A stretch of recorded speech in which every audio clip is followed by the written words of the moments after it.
Magandang araw po. Ako po si Tessa ng Mabalacat, Pampanga. Taong 2008 nang una akong maka-experience ng isang paranormal activities. Nasa 4th year high school po ako nang mangyari iyon, sa bahay mismo ng mga lolo't lola ko na magulang ni Papa. Halos magkakatabi lang po ang bahay nila lolo at ng mga anak nila. Gusto kasi nila na kahit may kani-kanya ng pamilya ay magkakalapit pa din ang mga anak at apo nila.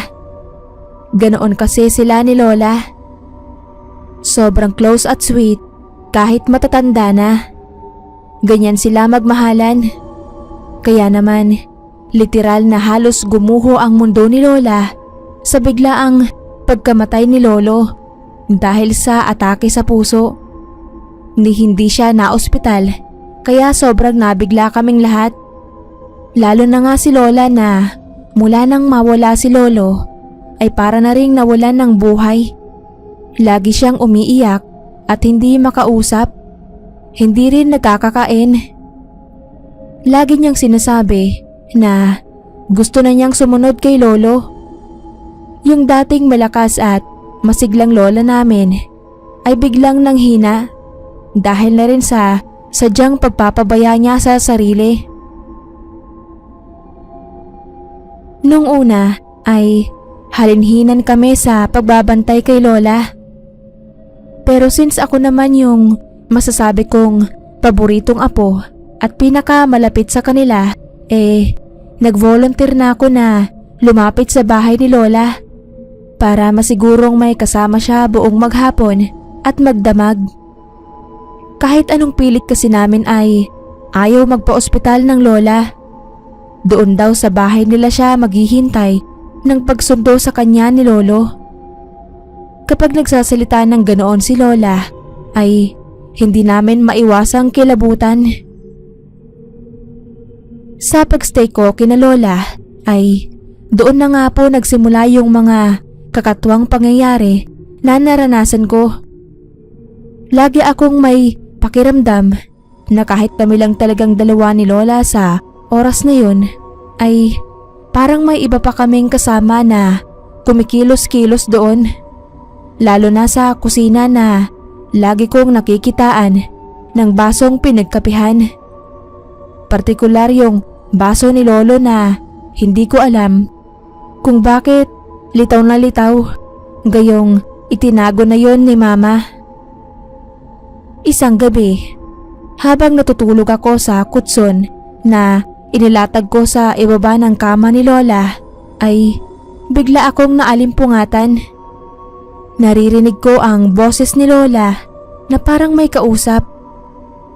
Nagbangon ako para silipin siya at nagulat ako nang makita ko siyang nakaupo sa kabilang side ng kama. Nakataas ang mga kamay sa ere na tila may kayakap. Nangilabot ako nang madinig ko si Lolang umiiyak at may tinatanong kung kailan ba siya isasama nito at naiinip na daw siya. Sa tipo ay parang si Lolo ang kinakausap niya. Nakaramdam ako ng takot pero agad akong tumayo at umikot sa side na yon para muling ihiga si Lola. Sabi niya ay nandoon ang lolo ko kaya magmano daw ako. Pilit ko siyang pinapakalma at sinasabing wala doon si Lolo. Pero ayaw niyang tumigil dahil naghihintay daw ang lolo sa pagmano ko. Para lang tumigil na siya at kumalma ay itinaas ko ang kamay ko para kunwaring magmamano.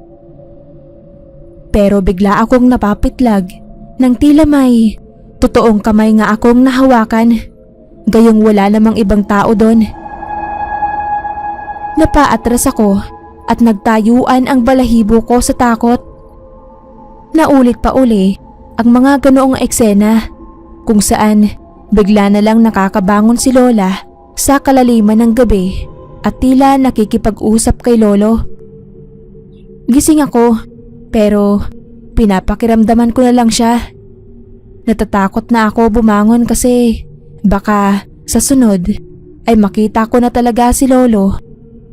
Kahit na nga parang ramdam ko na rin talaga ang presensya niya dahil sa kakaibang lamig na bumabalot sa kwarto. Naikwento ko kina Mama at Papa yung mga nangyayaring yon, maging sa mga pinsan ko. Bilib daw sila sa akin dahil hindi ako natatakot samahan si Lola. Takot nga kako ako pero nilalakasan ko lang ang loob ko dahil naawa ako kay Lola. Sina Papa naman ay nag-aalala. Hanggang isang gabi, muli akong naalimpungatan nang makarinig ako ng isang lumang tugtugin na nagmumula sa sala. Biglang balikwas ako at laking gulat ko nang makita kong wala sa kama niya si Lola. Hangos na lumabas ako ng kwarto. Pagdating ko sa sala ay biglang nanayo ang lahat ng balahibo ko sa katawan. Nang makita kong nagsasayaw ng sweet na saliw ng lumang kanta na yon si Lola at si Lolo ko. Tumingin at ngumiti pa sila pareho sa akin. Nanlalaki ang mata ko at sa takot ay napakaripas ako ng takbo pauwi sa amin. Ginising ko sina Mama at nanginginig pa ang buong katawan na sinabi ko sa kanila ang nakita ko. Agad silang nagsamahan sa akin pabalik sa bahay nila Lola pero wala na sila sa sala. Pagpasok namin sa kwarto niya ay nandoon at latag na ang katawan niya sa kama at wala ng buhay. Hindi ako makapaniwala nun. Iyak ako ng iyak kasi kitang-kita ko na malakas na siya at nagsasayaw sila ni Lolo ko. Pilit naman akong pinakalma nila Mama at sinabi na baka isang aparisyon na lang ang nakita ko, na malamang daw ay sinundo na talaga ni Lolo ang lola ko para magkasama sila sa araw na yon na anibersaryo ng kasal nila.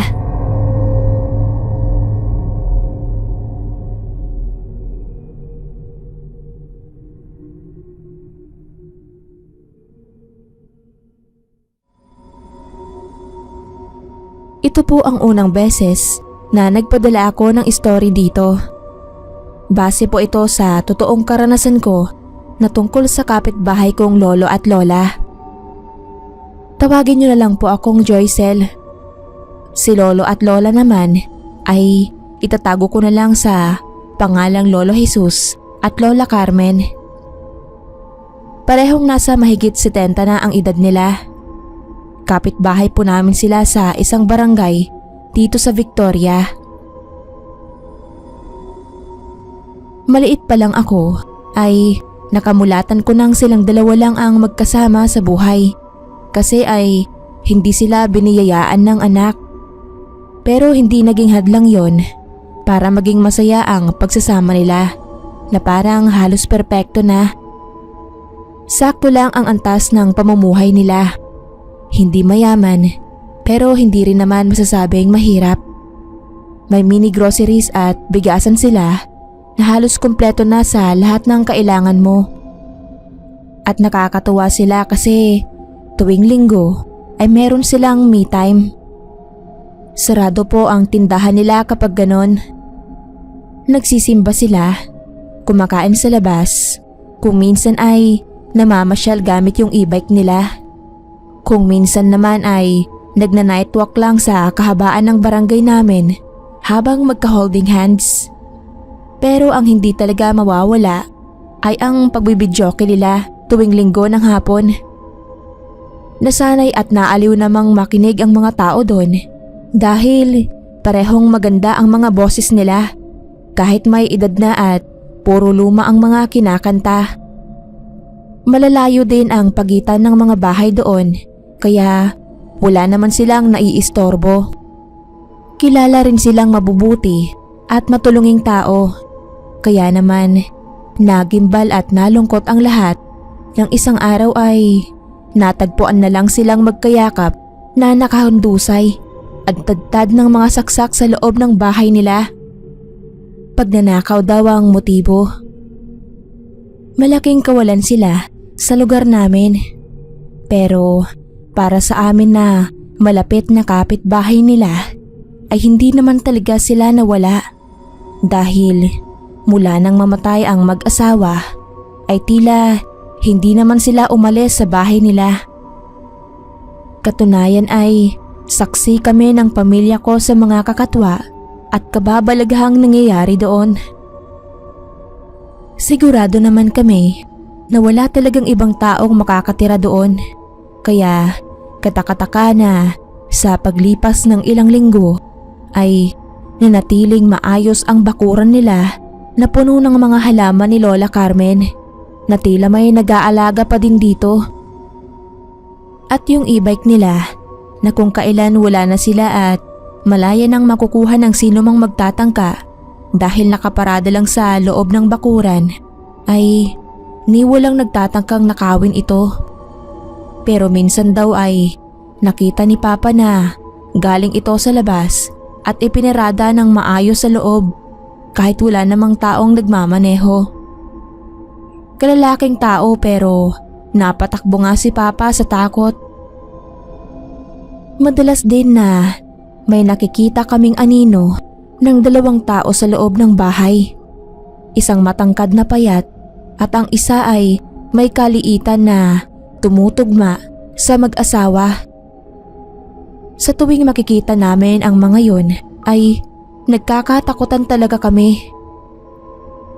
Isang hapon, araw ng linggo yun, natutulog ako nang magising ako dahil may narinig akong tila kumakanta ng mga lumang awitin. Kinilabutan ako dahil pamilyar sa akin ang kanta at boses ng kumakanta. Bigla akong napabangon at hinanap si Mama. Paglabas ko ay nakita kong kausap ni Mama ang isang matandang kapitbahay namin at tila pareho silang takot sa pinag-uusapan nila. Naririnig din pala nila yung kumakanta. May nagbibidyoke nga sa bahay nila Lolo Jesus at kung papakinggan mong mabuti ay boses iyon ng 2 matanda na nagduduwet sa pagkanta. Pare-pareho kaming nangilabot at nagtayuan ang balahibo. Tinawag namin si Papa at pinatignan. Nadinig din pala yun ni Papa. Pero bago pa siya makalapit sa bahay nila Lolo ay bigla namang nawala ang kumakanta. Pero sigurado kami na doon talaga galing ang boses. Ilang beses pang naulit yun tuwing linggo ng hapon at madami na din ang nakakadinig. Kaya kumalat ang balita at mula nun ay kinatakutan na ang bahay nila Lolo at Lola. Pero ang hindi ko makakalimutan ay nung minsang ginabi ako ng husto sa pag-uwi. Habang patawid ako ay natanawan ko na ang 2 taong naglalakad palabas ng looban namin. Magkahawak kamay sila. Sumasal ang tibok ng puso ko dahil kahit malayo at medyo may kadiliman sa bahaging yun ay hindi ako pwedeng magkamali na sina Lolo Jesus at Lola Carmen yun. Agad nangatal ang buong katawan ko sa nerbiyos at hindi ko alam ang gagawin. Nasa gitna ako ng kalsada at may paparting ng sasakyan sa likod ko kaya napilitan na akong ituloy ang pagtawid. Nangangalisag ang balahibo ko nang magkalapit na kami. Lalo na nang makita kong nakatingin at nakangiti sila sa akin. Hindi ko na nagawang gumanti ng ngiti dahil nahimatay ako sa sobrang takot. Nang magkamalay ako ay nasa bahay na ako at nagkanda iyak ako habang kinukwento ko kina Mama at Papa ang nakita ko. Ilang linggo mula noon ay nabalitaan namin ang pagkahuli sa pumaslang kina Lolo. Matapos yun ay natigil na ang mga nakakakilabot na pagpaparamdam nila Lolo Jesus at Lola Carmen dahil nakamit na nila ang hustisyang siya palang hinihintay nila, kaya nananatili pa sila doon sa bahay nila.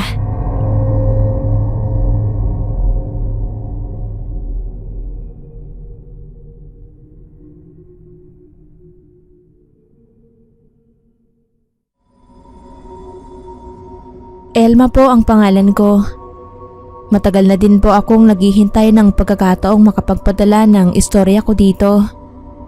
Pero ngayon lang po talaga ako nagkaroon ng lakas ng loob na maibahagi ang naging karanasan ko. Tungkol po ito sa Lolo Fidel at Lola Benita ko. Pero hindi ko po sila tunay na kadugo. Legal na ampon po nila ako. Wala silang anak na dalawa, pero may itinuring na anak na babae si Lolo Fidel, si Ate Feliza. Anak siya ng unang asawa ni Lolo na namayapa na, kaya si Lola Benita na ang nagpalaki sa kanya.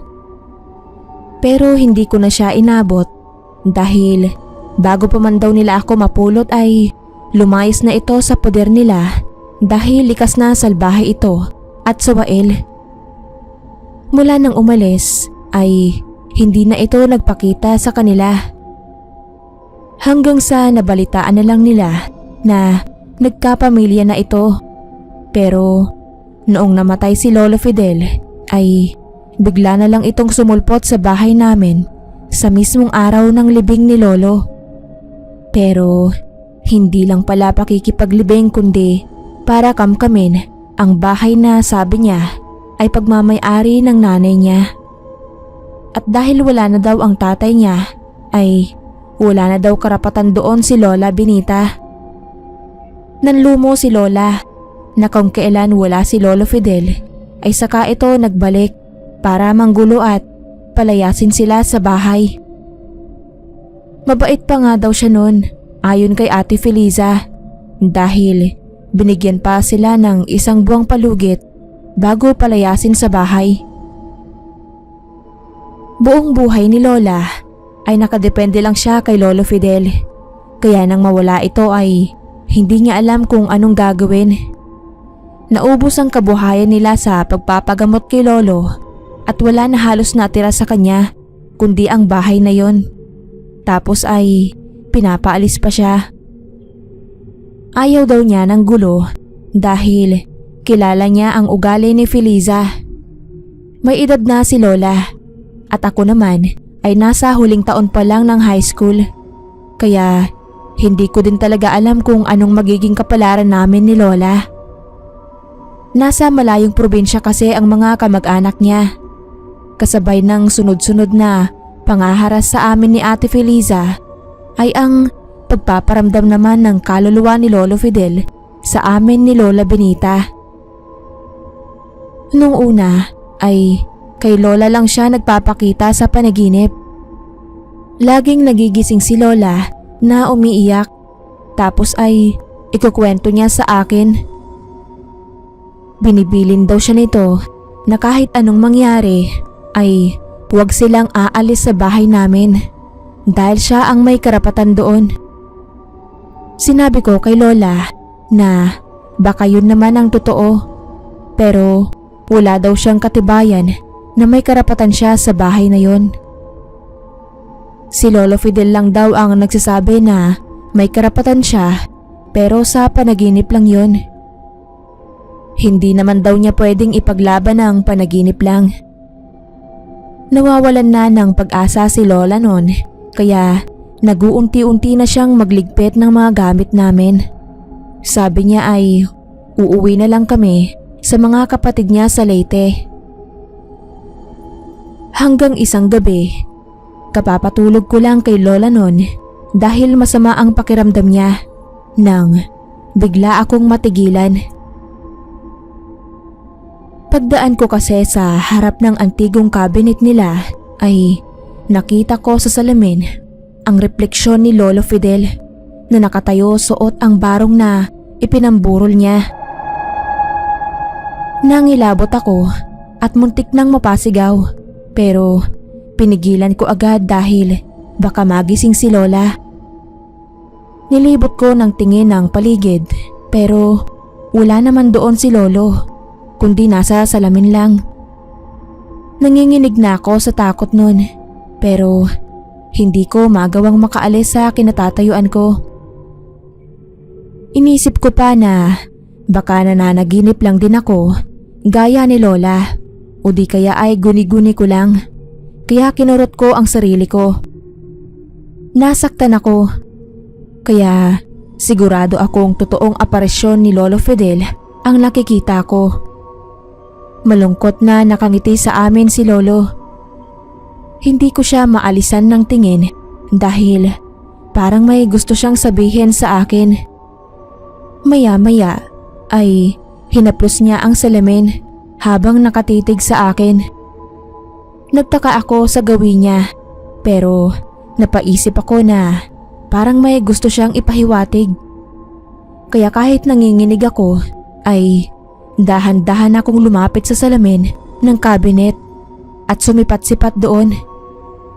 Napansin ko na may crack na yung ibabang bahagi ng salamin na bigla na lang nabasag nung hawakan ko. Natakot ako kaya agad akong napatingin sa refleksyon ni Lolo na nakangiti at patango-tango sa akin. Pagtingin ko uli sa bahagi ng salaming nabasag ay tumambad sa akin ang isang envelope na nang buksan ko ay nanlaki ang mata ko dahil sa maraming perang nasa loob nun. May papel din doon na pirmado ni Lolo at nagsasabing nakapangalan kay Lola Benita ang bahay namin. Hindi ako makapaniwala pero laking tuwa at pasasalamat ko sa natuklasan ko. Umiiyak na tinignan ko ang aparisyon ni Lolo mula sa salamin at umusal ng pasasalamat. Nakangiti at masaya na ang mukha ni Lolo dahil naipaalam niya na sa amin ang sekretong itinatago pala niya. Kahit nasa kabilang buhay ay hindi pa rin niya kami pinabayaan, lalo na si Lola na alam niyang walang kakayahang ipagtanggol ang sarili.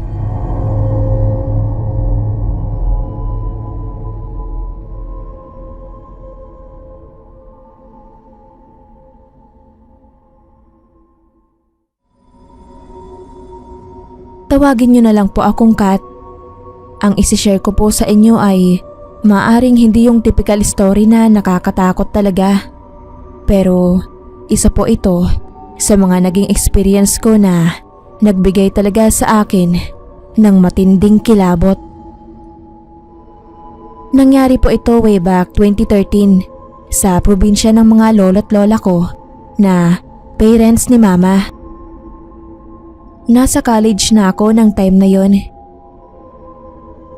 Ipinatawag ni Tita Marga si Mama dahil nagdedelikado na daw si Lola Esther at kailangan na niyang umuwi doon sa kanila kung gusto pa niyang abutan ng buhay si Lola. Kaya dali-dali siyang gumayak at isinama ako since bakasyon naman namin noon. Laking gulat namin nang datnan namin siyang halos butot balat na at sobrang laki ng itinanda na ni hindi nga namin agad nakilala. Malayo na sa itsura niyang glamorosa.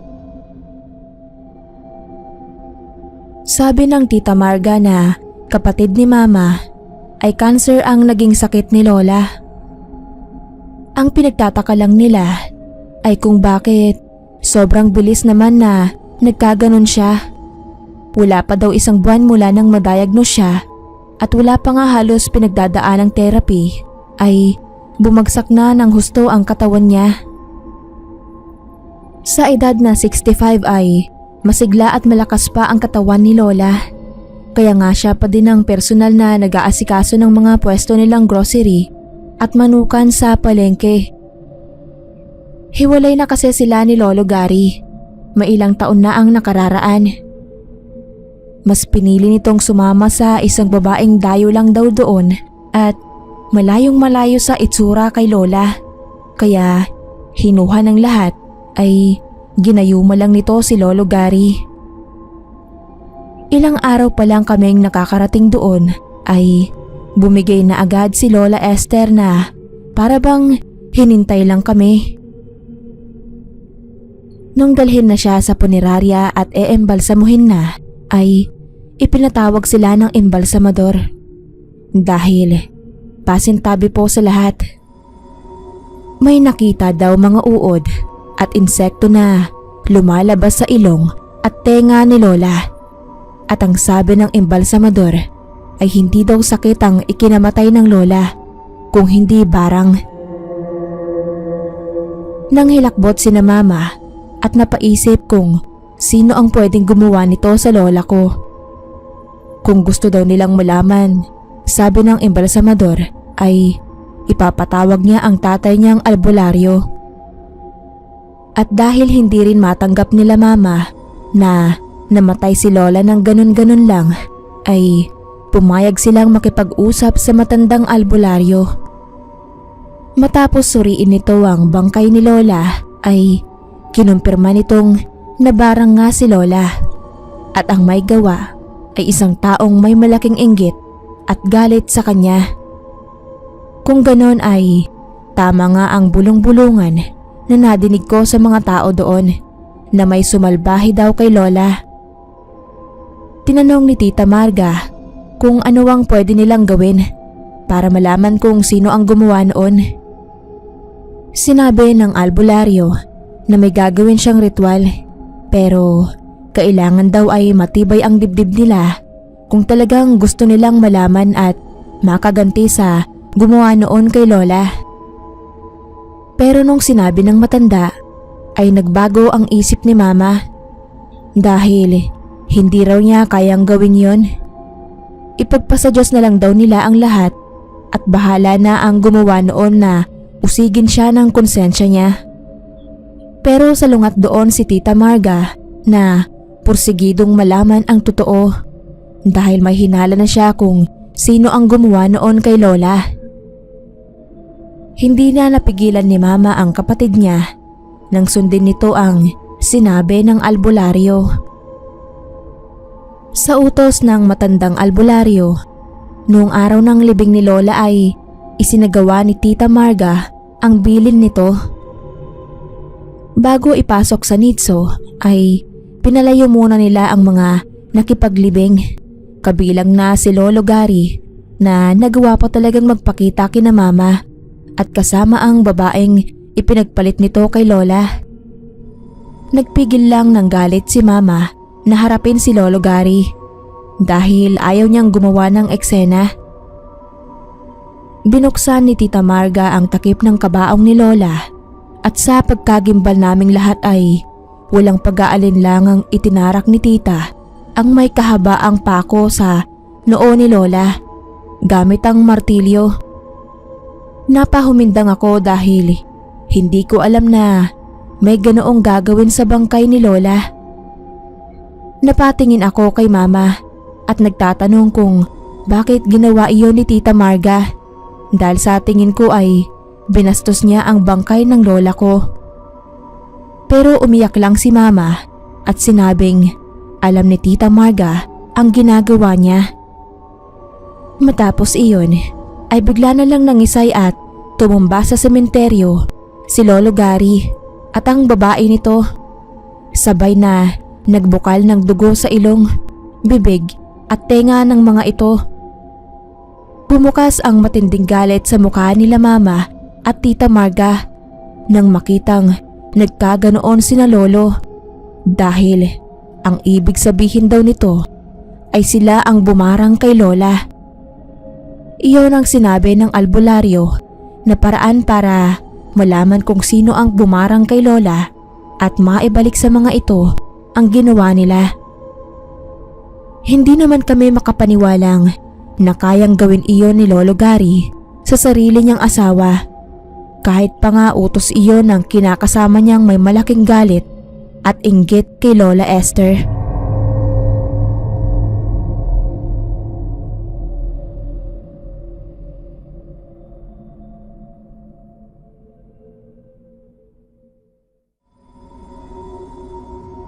Hello po sa inyo. Dati ay silent reader lang po ako dito. Gusto ko lang po talagang makinig ng mga stories since mahilig talaga ako sa mga horror. Pero this time, gusto ko naman na mag-share. Hindi nga lang sa akin yung karanasan, kundi sa papa ko na palagi niyang kinukwento sa aming magkakapatid mula pa nung bata pa kami. Karanasan niya ito noong bata pa siya at kasalukuyang nag-aagaw buhay ang magulang niya. Nangyari daw po yun sa lugar nila sa Maasin. Nagkasakit daw ang nanay niya noon at pinipilit nila ng tatay niyang dalhin siya sa ospital, pero ayaw magpadala ni Lola dahil bukod sa napakalayo ay wala daw silang pera. Sabi naman daw ni Lolo at papa ko ay huwag intindihin ang panggastos at magagawa nila ng paraan yon kapag nasa ospital na siya. Pero tigas daw ng tanggi nito hanggang inabot na nga sila ng gabi. Lalo na silang mahihirapan noon dahil pati sasakyan ay wala na din silang makukuha. At habang paggabi ay lalo pang sumasama ang pakiramdam ni Lola. Kaya nagsisi si Lolo at Papa kung bakit hindi pa nila pinuwersang dalhin siya sa ospital. Wala pa naman silang ibang kasama doon kundi si Utoy na nakababatang kapatid ni Papa. Bandang 8:00 daw noon nang magsimulang makaamoy sina Papa ng mabaho at malansang amoy. Naalerto daw si Lolo at sinabi kay Papa na ayun na nga ba ang sinasabi niya kaya gusto niyang maialis doon si Lola. Nag-uumpisa na silang lapitan ng wakwak. Hindi kaila kay Papa ang tungkol sa mga ganoong eksena kapag meron may sakit sa bahay. Pero nagtaka siya dahil dinig niya ay nasa malayo naman iyon. Pero sabi daw ni Lolo ay huwag magpalinlang dahil ang malayong tunog ay nangangahulugan na nasa malapit lang ito. Sabay turo nito sa bote ng langis na nasa altar at kumukulo. Senyalis ito na mayroon ngang wakwak o aswang sa paligid.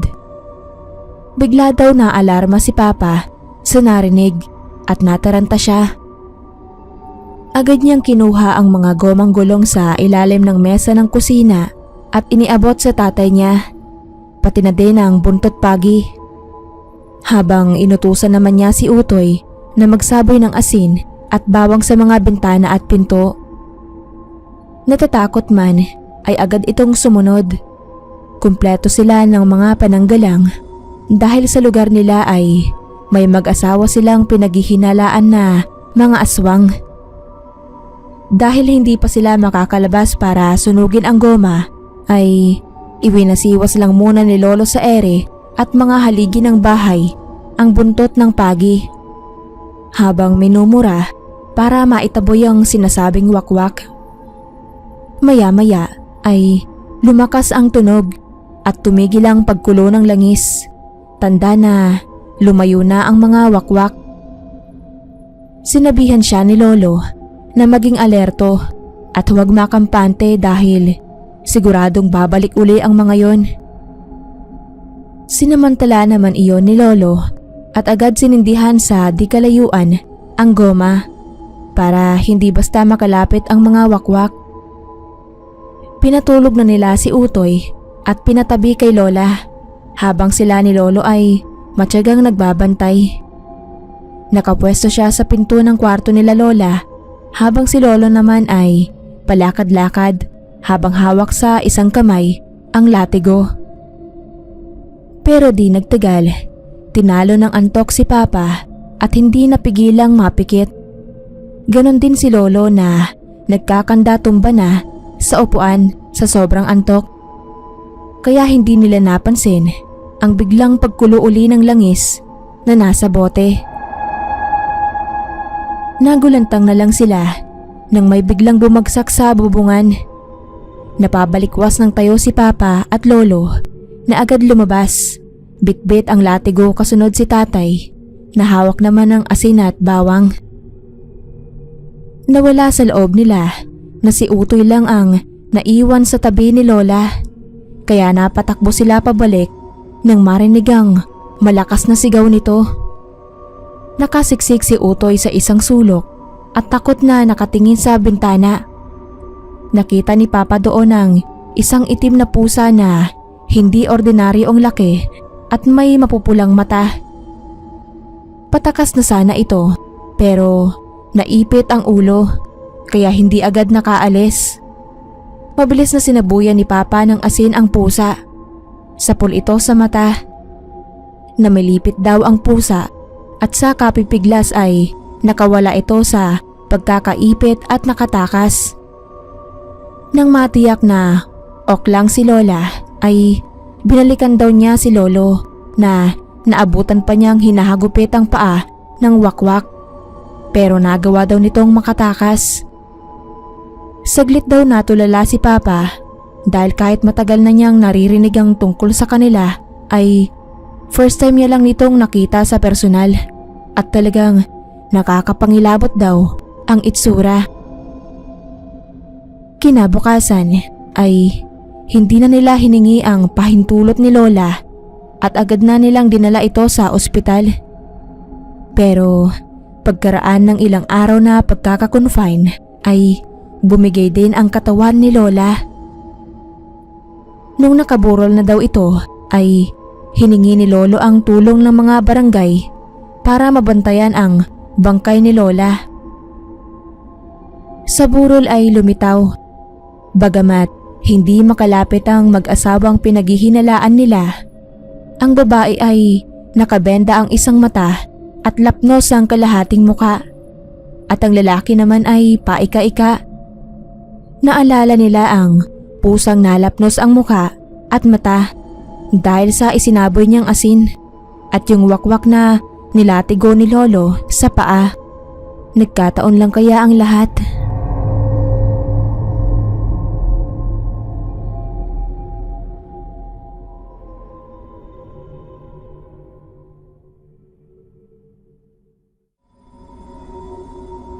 Good morning po. Alili ang pangalan ko at nakatira po sa isang liblib na barangay sa probinsya namin. Isang kakaibang karanasan po ang nangyari nung nasa second year high school pa lang ako. Dati po talaga, lagi akong napapagalitan ng nanay at tatay ko kasi daig ko pa ang mga kuya ko. Lagi akong nasa layasan. 4 po ang kuya ko at nag-iisa lang po akong babae, pangalawa sa bunso. Hilig ko po magpagala-gala, tambay sa kung saan-saan. May pagka-boyish kasi ako. Hindi naman ako tomboy, pero parang lalaki raw ako kumilos, haragan. Sa kakagala ko po ay napadpad ako sa dulo ng barangay namin. Dati ko nang napuntahan yon, pero pinagbawalan kami nila nanay na magpunta banda ron. Marami raw kasing engkanto. Baka maengkanto kami. Dati ko na rin pong nakita ang mag-asawang matanda na naninirahan doon. Maaga pa naman nun kaya naisip kong lapitan ang kubo. Nakita ko kasing nagtatahip ng bigas ang matandang babae. Nang makita niya akong papalapit ay ngumiti siya. Nung makalapit na ako, tinanong niya ako kung anong kailangan ko. Sabi ko wala po. Gusto ko lang panoorin ang pagtatahip niya ng bigas.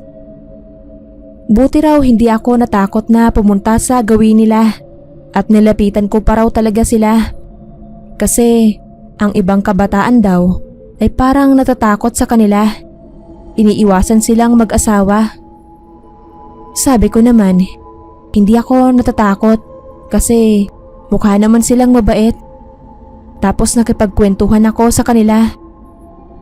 Yun na po ang naging simula ng madalas kong pagbisita sa dalawang matanda na kalaunan ay tinawag kong lolo at lola. Hindi ko sinasabi kina nanay ang tungkol doon dahil sigurado namang pagagalitan nila ako at pagsasabihan na huwag na ulit pupuntahan ang dalawang matanda. Hanggang isang araw po ay may ipinagtapat sa akin si Lola sa muling pagdalaw ko sa kanila. Sabi niya, baka sa susunod na punta ko ay wala na sila. Nagtaka po ako kung bakit. Tinanong ko kung saan sila pupunta at kung hindi na ba sila babalik. Si Lolo ang sumagot. Sabi niya, tapos na raw kasi ang palugit ng pamamalagi nila sa lupa. Nagulat ako. Natanong ko tuloy kung mamamatay na ba sila at bakit alam nila. Nagkatinginan sila at sabay pang tumawa. Hindi raw, pero kailangan na raw nilang bumalik sa tunay nilang mundo. Sabay turo sa puno ng mabolo sa gilid ng bahay nila. Doon daw ang lagusan kasi sila ay mga engkanto. Nabigyan lang sila ng pagkakataon na makapamuhay ng normal sa lupa ng mga tao, pero may hangganan at dumating na ang takdang oras ng hangganan nila. Hindi ako naniwala sa kanila. Nasa isip ko, baka pinaglalaroan lang nila ako at tinitignan kung ano ang magiging reaksyon ko. Kaya sinakyan ko lang sila. Sabi ko, kahit saan sila magpunta ay palagi silang mag-iingat, lalo at matatanda na sila. Sabi pa ni Lola, huwag daw akong mag-alala. Pagbalik nila sa mundo nila ay babalik din sila sa kanilang kabataan. Wala raw lolo at lola sa mundo nila. May hangganan ang pagtanda. Namangha ako. Mapapasana all ka na lang. Pareho silang lumapit sa akin. Tinanong ako kung gusto ko raw bang sumama sa kanila. Sabi ko ayoko kasi mahal ko ang pamilya ko. Ayoko silang iwan. Hinaplos ako ni Lola sa buhok at sabi, tama raw ang desisyon ko. Tapos nagpasalamat sila sa akin na sa mga huling sandali nila sa mundo ng mga tao ay nakilala nila ako. Hindi pa rin ako naniwala sa mga sinasabi nila, pero sinasakyan ko na lang. Kunwari ay naniniwala ako. Sabi pa nila, bukas paglubog ng araw ay tatawid na sila sa lagusan. Kinabukasan, hindi ako mapakali. Naiisip ko kung ano kaya talaga ang ibig sabihin ng dalawang matanda. Nagmamadali akong pumunta ulit sa kubo nila. Saktong papalubog na ang araw. Tumatakbo ako kasi tumakas lang ako sa amin. Pagdating ko sa kanila, nakita kong palabas sila ng kubo. Nagtago ako dahil gusto kong makita kung anong gagawin nila at saan ba talaga sila pupunta. Nakita ko na lumakad sila papunta sa likod ng punong mabolo, pero hindi ko sila nakitang lumabas sa kabilang side. Nagtataka ako kaya lumapit ako para malaman kung nagtatago lang ba sila sa likod ng puno. Baka kasi nakita nila ako at pinaglalaroan lang ako. Pagpunta ko sa likod ng puno, gulat na gulat ako nang ang tanging makita ko na lang ay ang mga damit nila. Napatingala pa ako sa puno. Hinanap ko sila sa paligid dahil wala naman silang pwedeng puntahan na hindi ko makikita. Gulong-gulo isip ko, baka nga totoo na mga engkanto sila. Sa takot ay nagmamadali na akong tumakbo. Wala akong pinagsabihan maski sino sa amin, pero hindi na ako bumalik sa kubo nila lolo at lola.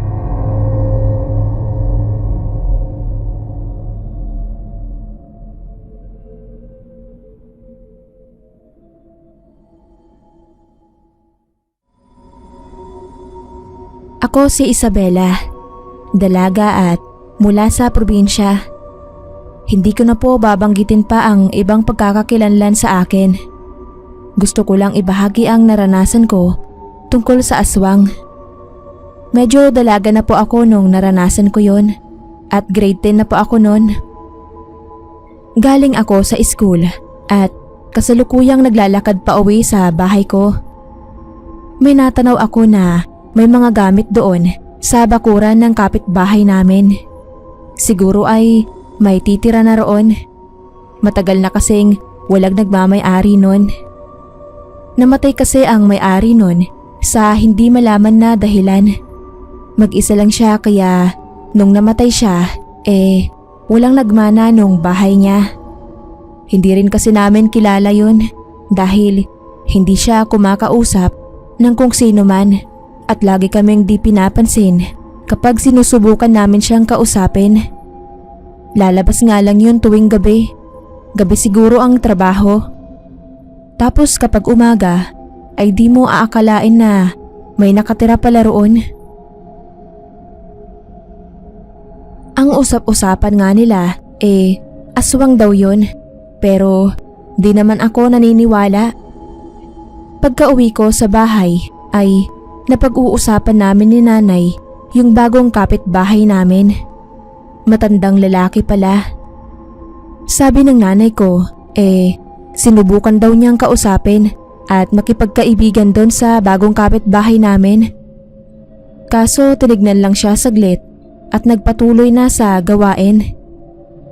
Binigyan pa nga raw niya ng pagkain pangsalubong sa paglilipat nila, pero hindi rin siya pinansin kaya umuwi na lang ng masama ang loob.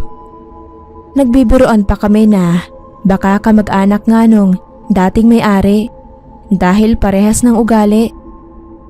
Hinayaan na lang namin yon dahil hindi naman namin sila pipilitin kung ayaw nila.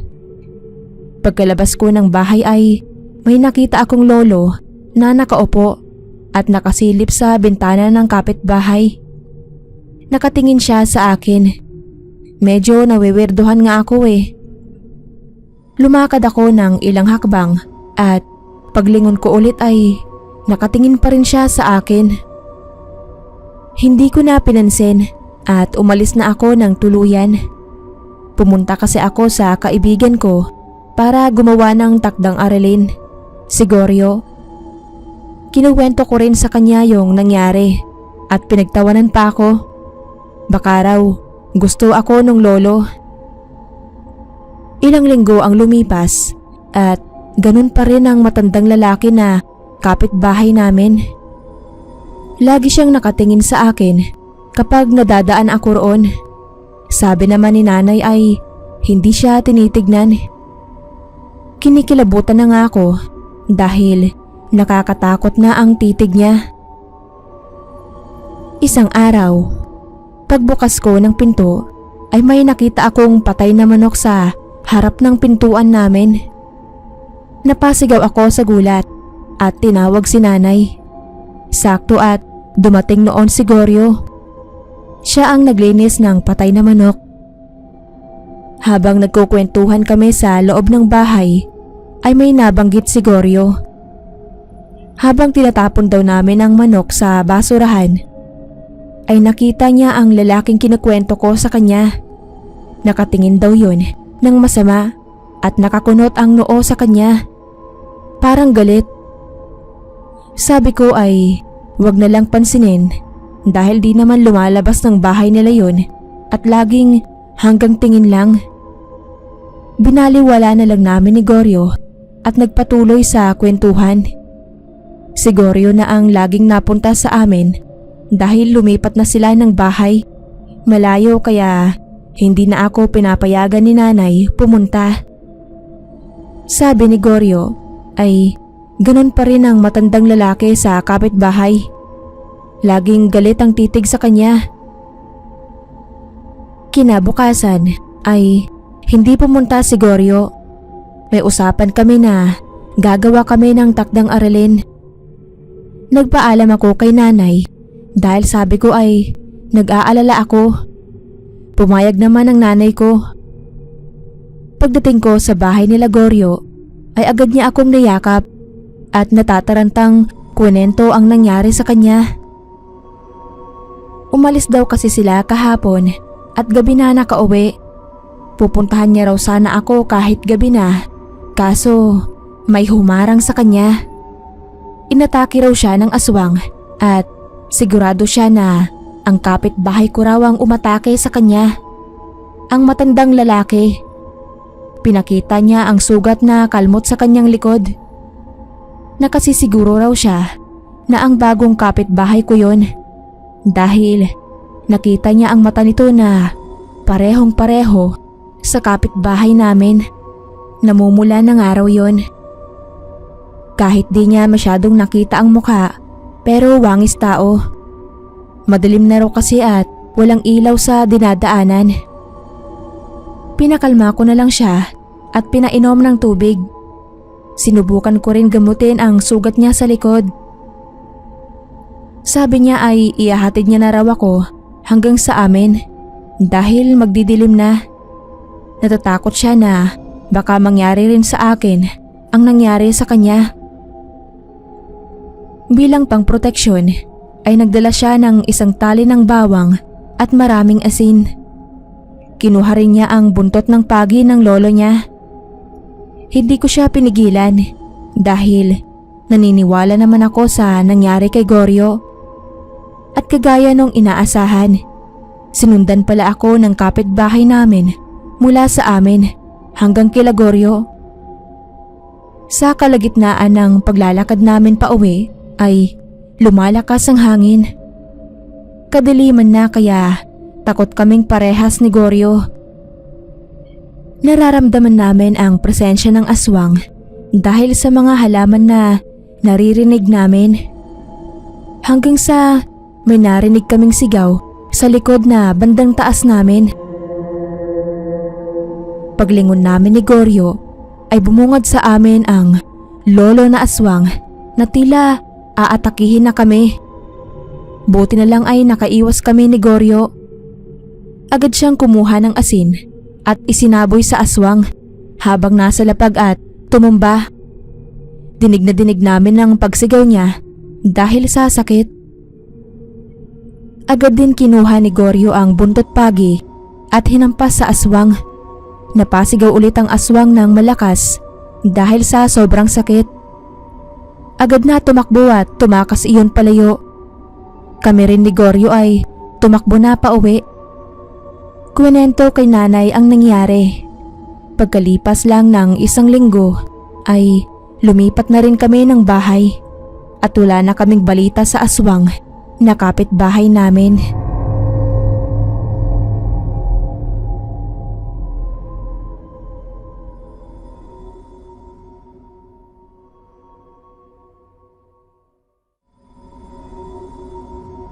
Unang pakilala pa lang sa akin ng asawa ko sa lola niya ay masama na ang kutob ko. Nahalata ko kasi na ayaw sa akin ng lola niya. Ako si Sharon at ang asawa ko naman ay si Andoy.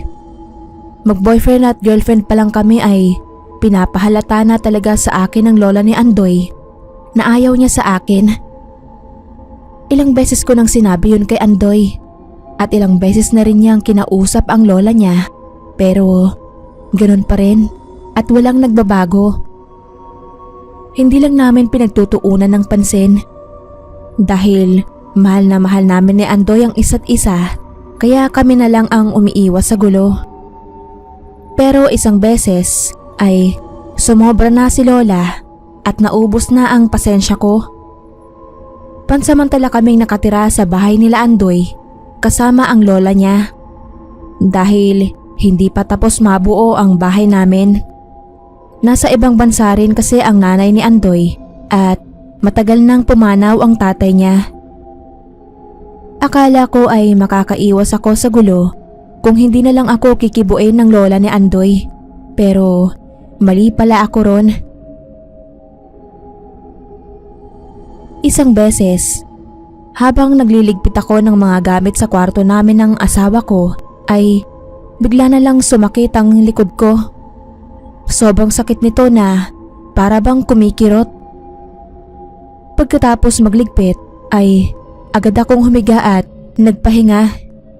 Ilang oras na akong nakahiga ngunit wala pa ring nagbabago. Tinawagan ko na si Andoy noon dahil hindi ko na makaya ang sakit sa likod ko. Pagka-uwi ng asawa ko galing trabaho ay agad niya akong sinamahan sa ospital. Sabi ng doktor ay wala naman daw silang makita na mali. Nagpa-x-ray na nga rin kami pero wala namang problema sa buto ko. Sabi nila ay baka normal na pagkirot lang yon dahil sa pagod. Alam ko naman sa sarili ko na hindi normal ang nararamdaman ko. Ilang araw ang lumipas at ganun pa rin ang nararamdaman ko.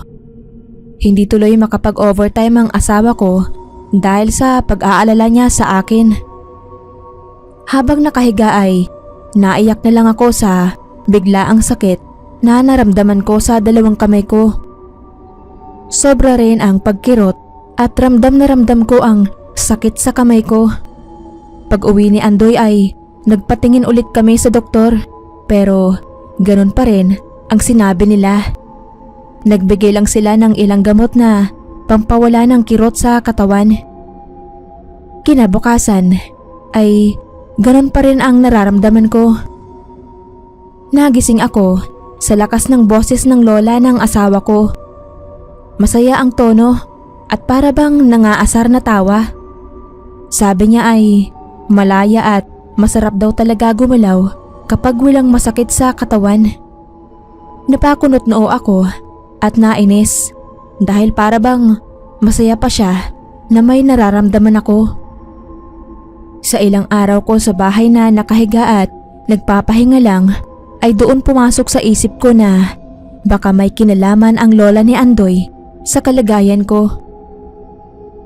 Kahit sobrang sakit ng katawan ko ay pinilit ko na maglinis kahit kaunti sa bahay.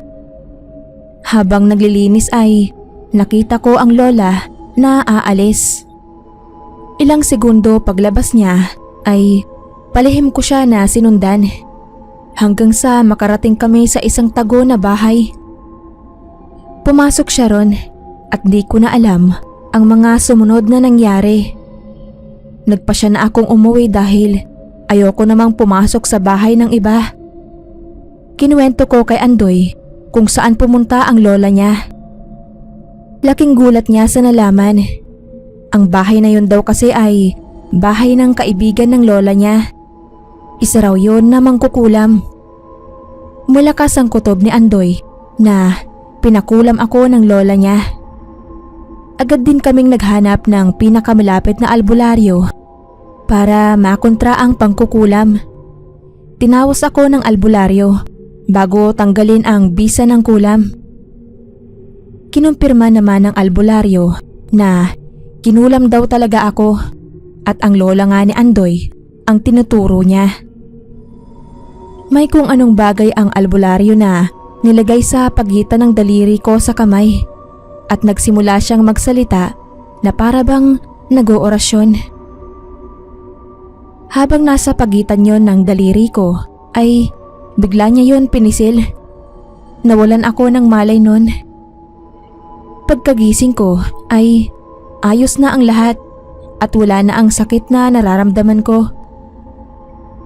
Kinuwento lang sa akin ni Andoy na pinasanib ng albularyo ang mangkukulam sa katawan ko at pinahirapan yon para tanggalin na ang pangkukulam sa akin.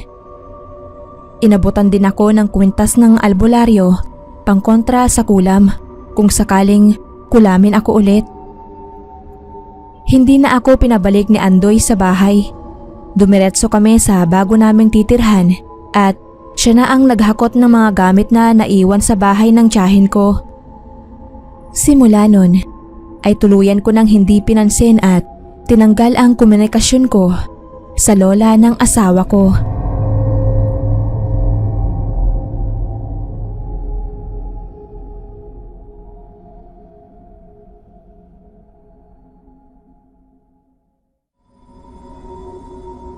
Ako po si Jenica. Kung pwede po sana ay maibahagi ko sa inyo ang karanasan ng mag-asawang matanda na kapitbahay namin. Bagong lipat lang sila sa lugar namin. Itago na lang po natin sa pangalang Lola Agata at Lolo Kadyo. Dalawa lang po sila sa bahay na paupahan. Hindi naman po sa pamimintas pero si Lola Agatha hindi po siya maganda.